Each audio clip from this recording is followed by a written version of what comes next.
ایک عورت کی شادی ہو گئی اور وہ اپنے شوہر کے گھر آ گئی، لیکن ساس کے ساتھ اس کی پہلے دن سے ہی نہ بنی۔ آہستہ آہستہ ساس اور بہو کی تکرار روز کا معمول بن گئی۔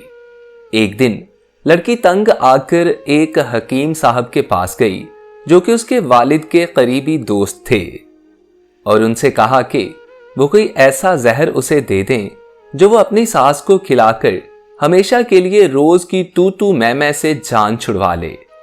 حکیم صاحب نے کہا کہ اگر تیز زہر دیا تو تمہاری ساس کی موت کا الزام تم ہی پر آئے گا، کیونکہ روز روز کے جھگڑوں سے سارے گھر والے اور محلے والے آگاہ ہیں۔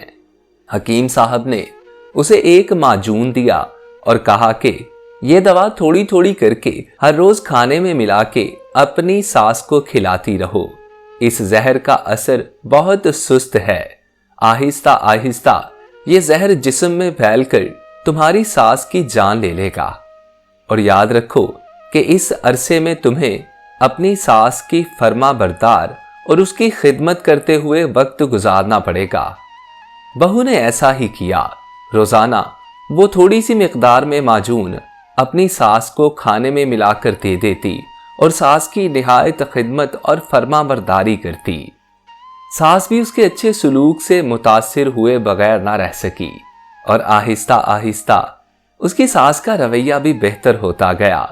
نوبت یہاں تک آن پہنچی کہ وہ لڑکی پھر سے حکیم صاحب کے مطب جا پہنچی اور کہنے لگی، حکیم صاحب، اب میں اپنی ساس سے بالکل بھی نفرت نہیں کرتی ہوں، میں ان کو اپنی ماں کی طرح چاہتی ہوں۔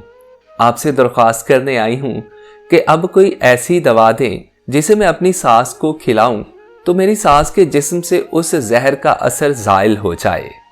حکیم صاحب مسکرا کر کہنے لگے، بیٹی فکر مند نہ ہو، جو معجون میں نے آپ کو دیا تھا وہ زہر نہیں تھا، ایک بے ضرر سا معجون تھا۔ زہر تو تمہارے اور تمہاری ساس کے ذہن میں تھا، جس کا اثر آپ دونوں کی باہمی محبت نے زائل کر دیا ہے۔